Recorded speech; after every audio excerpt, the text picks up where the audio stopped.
He's a stone cold liar. I respect the presidency. I've tried to have an open hand with him, tried to work with him. You can't work with Donald Trump. You can only work for him. And I will not. I refuse to work for Donald Trump. California Governor Gavin Newsom is now calling his city's homeless encampments unacceptable, which is odd since he's the guy who, made them acceptable. Turning sidewalks into red carpet events for drug addicts, thieves, and unemployed CNN. I barely made it through this chaos, and it had nothing to do with a tough workout or fiery food. This was a front row view of political madness flipping upside down in real time. Gavin Newsom walked in expecting another routine of polished speeches and picture-perfect smiles, and then Greg Gutfeld crashed the scene like a comedy wrecking ball with no warning at all. What followed wasn't a debate, it was a slow-motion wreck of confidence, control, and public dignity, and every second felt impossible to look away from. Man, if you've been watching this show, and I know you have, you know we were the first to call out Gavin's bizarre hand movements. Remember this classic? Conditions that determine our fate and future. And that fundamental notion of agency, I think, is important more broadly. And I think that goes to some of the issues around, victimization. And I see a lot of that, respectively, on the right, increasingly, even with Trump often approaching things from that sort of mindset. Then even Trump couldn't help it. No. Before we go any further, hit that like button and subscribe, because you already know this is one moment you do not want to miss. The room barely had a chance to settle before the tension shot straight up as one polished political smile collided with a late-night grin sharpened to a razor's edge. An unspoken warning filled the air instantly. This was never going to stay polite. I'd be lying, and I can't do that. Well, since you can't lie, what tequila were you nursing while the Pacific Palisades burned? And what was it like banging your campaign manager's wife? Of course, he's just waiting for us to forget that his state looks like an overturned porta potty. But with fake crime statistics and fake boobs, why not have a fake governor? In an interview last week, Newsom painted himself as a latchkey kid struggling to make ends meet. It was also about paying the bills, man. And it was just like... Gavin Newsom stepped in with that familiar governor-level confidence, the kind that treats bright lights, cameras, and applause like they belong to him. Greg Gutfeld followed right behind, looking like someone who'd just been officially cleared to stir up trouble with a single mischievous smile. So Newsom is fed up with tent cities, the crime, the urban decay? No, he's not mad about that stuff. He's mad you noticed. It's like a criminal telling a jury he's sorry he robbed 25 banks when he's just sorry he got caught on the 26th. Because this isn't some spontaneous crisis. It's a man-made disaster like Chernobyl or Fox and Friends. The man who made it acts like he had nothing to do with it. Yeah. It's pure government grift, shoving you down a flight of stairs and then making you pay for the handrail. At first, everything moved with the calm speed of polite conversation, and Newsom's posture broadcasted practiced authority with every breath. It was the kind of confidence built from years of predictable press conferences, where questions feel scripted and any real pushback is mostly decoration. He's pretending that he's like this scrappy underdog, but he really is an elite overdog that hasn't done anything of any difference or value for California, so he has to pick fights. I mean, think about the response to the Palisades fire. Like, nothing has happened. That's on his watch. There's the exodus of people leaving California. There's the taxes, like you say, there's corruption. And I think he's trying to say, look, I can have fun and spar with podcasters. The energy stayed calm, controlled, almost too tidy, and like the peaceful opening scene of a disaster movie where the sky is still bright and nobody has checked the warnings yet. Then came the shift, and Gutfeld didn't rush it. He let the moment breathe, letting comfort settle in slowly like a deep, familiar routine. Earlier this week, Gavin unleashed his inner 10-fingered freak. I came into that recall campaign still arguing that all politics is local. I still had a romantic notion of that. I intellectualized that a lot of our politics and the discourse was national. I didn't fully appreciate how nationalized our politics had become. In so many ways, that shape-shifted a lot of what we're doing and who I am today. But this last year, these last 6-7 months, this is something altogether different. Ugh. It's like he's molesting a ghost. It was the kind of comfort that quietly lowers your guard, the feeling that tricks you into thinking everything is predictable and safe. right before it isn't. Gutfeld kept the smile casual, the tone relaxed, and then he dropped the first soft dart, subtle enough to seem harmless, but sharp enough to test the ground. Newsom brushed it off with a polished deflection, the political version of straightening a tie before stepping back into the spotlight, trying to regain control. But Gutfeld never throws just one dart. He builds an entire dartboard out of your own talking points and starts scoring with your greatest hits. The second jab carried real heat, and suddenly the conversation drifted out of scripted comfort and into harsh daylight that exposes every carefully placed shadow. Newsom's expression shifted only a fraction, barely visible, but enough for anyone who's watched a politician realize their script is burning backstage. Gutfeld kept stacking observations calmly, peeling back each layer like a slow, deliberate unwrapping that revealed contradictions, recycled promises, and statements that had not aged well at all. The audience didn't explode yet. They leaned in, that dangerous quiet when everyone knows the balance is about to tilt. So like the fires, Newsom let homelessness run wild. He allowed tens of billions of dollars to be swallowed up by a maze of consultants, nonprofits, and bureaucrats who created poop mats. It's sad. Californians used to sell maps of celebrity homes, not landmines. Now, instead of sightseeing, tourists play hopscotch so their shoes don't get hepatitis. And when residents complain, they're called cruel. And now we're supposed to believe Gavin. Newsom kept nodding, the universal move of someone pretending they're still in control of the wheel while the car is already rolling downhill with no brakes. His answers grew tighter, the glossy polish thinning just enough to show stress cracks underneath the surface. The rhythm he depends on, question, pivot, uplifting line, kept getting tripped mid-step like trying to dance while someone keeps shifting the floor beneath your feet. There's always a point in a public unraveling when the person on stage stops thinking about impressing the audience and starts thinking about survival, and that moment hit like a glass shattering in a silent restaurant. Gutfeld wasn't wildly swinging, he was fencing with precision, and suddenly Newsom looked like he was holding a foam sword against a real blade. The audience began reacting in waves, first with small bursts of laughter that slipped out when something landed too cleanly, then with louder, longer reactions as the hits kept coming. The room wasn't hostile, it was entertained, and that difference is brutal because it is far more unsettling to be laughed at than to be fiercely argued with. Newsom tried to push back with the full weight of his office, leaning into his record and years of well-rehearsed talking points, but every attempt to regain control opened a fresh weak spot. Gutfeld let him talk just long enough to stack a tower of confident phrases, then calmly pulled one key block from the bottom and watched the structure wobble. A nice story, except that it's about as flimsy as the drawstring on J.B. Pritzker's moo-moo. Because while Gavin was hustling, he was featured in a Children of the Rich article, detailing his ties to billionaire oil man Gordon Getty. His dad worked for the Gettys, and the same Getty fortune bankrolled Gav's first business venture, a winery.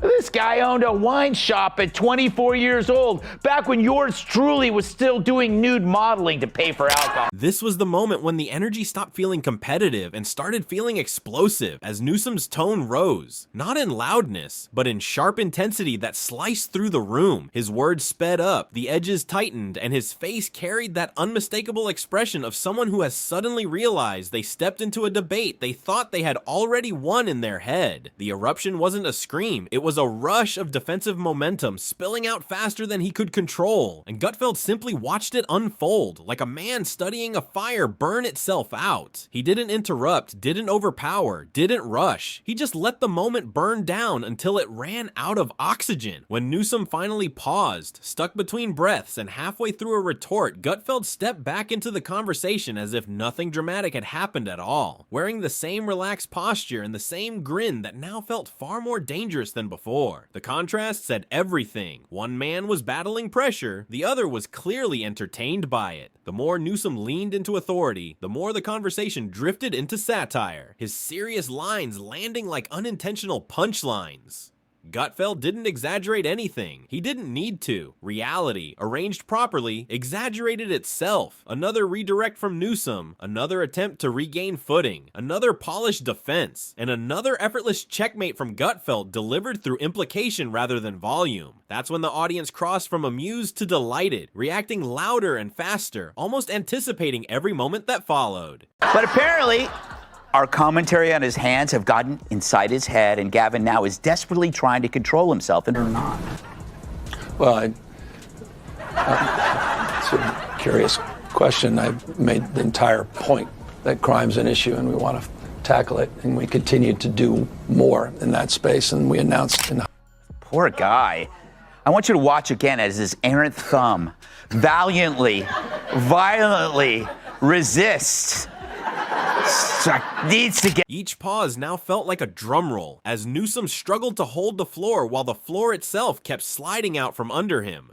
Every long answer risked becoming the setup for another hit, and every sincere explanation carried the faint echo of a future punchline waiting to land. His eruption didn't look chaotic. It tightened everything: his jaw, his eyes, his posture, turning his polished confidence into something rigid and fragile. The smooth exterior that usually absorbs criticism began bouncing it inward, revealing strain he could no longer hide. Gutfeld shifted gears with ease, widening the frame and turning the moment into commentary on the bigger picture, highlighting how Newsom represented grand language and sweeping promises meant to rise above the mess. Gutfeld let those lofty ideas float upward and then casually pointed out how distant they seemed from real ground, and that clean observation drew the strongest reaction of the night. It wasn't loud, it wasn't cruel, it was precise, the kind of truth that lands with a thud of inevitability. The audience didn't explode with laughter, they settled into it, the sound of recognition when something fits too perfectly to ignore. From that moment on, every one of Newsom's answers carried the weight of being seen through a sharper lens, and he felt it.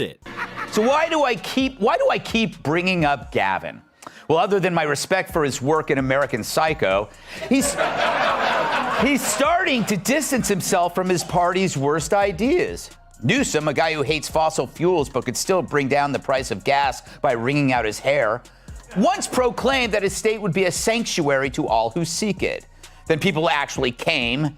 Tons of them, moving faster than a mob of Walgreens shoplifters. Each attempt Newsom made to reclaim authority now echoed strangely, as if the confidence behind his words had lost its footing and couldn't find solid ground again. The eruption had already peaked, and what remained was a restless, unsettled energy that clung to every gesture he made. His body language started telling the story more clearly than his talking points. The once relaxed governor leaned forward too often, signaling urgency, while his hands moved with a level of tension that gave away how cornered he felt. His eyes tracked the exchange with a sharpness that exposed how little space he believed he still had. This wasn't a man enjoying a debate, it was a man fighting to steady a narrative that kept slipping sideways. Meanwhile, Gutfeld leaned back, not out of arrogance but comfort, creating a contrast so sharp it felt cinematic. When he joked, it landed cleanly. When he commented, it slid into place with perfect timing. Even Newsom's strongest points arrived strained, as if he were forcing them uphill, while Gutfeld's replies rolled downhill with ease and speed. The eruption didn't disappear. It shifted, becoming a controlled burn, still hot but contained.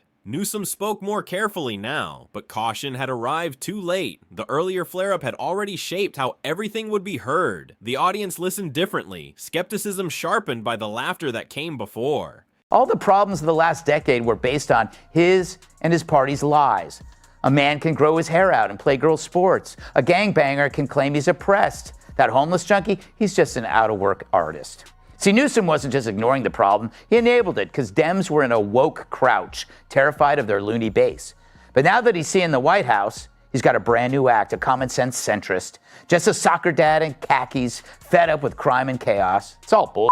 A costume, a political drag show, and the kids this drag queen is reading to are the gold. Gutfeld circled back, not to repeat himself, but to rearrange everything that had already been said into a sharper shape, almost like sliding chess pieces into a final position that suddenly makes the whole board make sense. He didn't need a dramatic closing line. The exchange had already formed its own story, clear and unavoidable. Newsom answered with dignity. credit where it's due, refusing to slip into exaggerated outrage, steadying himself and pushing forward with whatever rhythm he could still control. But that rhythm was permanently altered because the eruption earlier wasn't the finale, it was the turning point, and every sentence afterward carried the aftershock of that moment. What made this entire scene hit harder wasn't just that Newsom felt pressured, it was that he knew the audience recognized it in real time, and that awareness is the true disruptor for any politician trained to handle tension.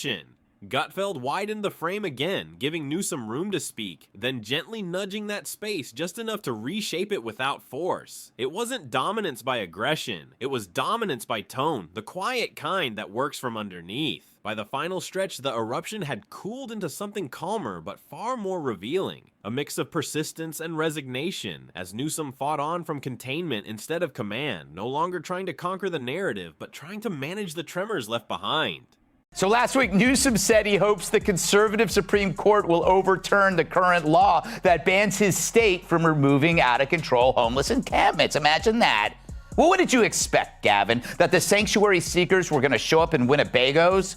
Once again, another example of a high-profile lib using his big mouth to write a check his ass can't cash.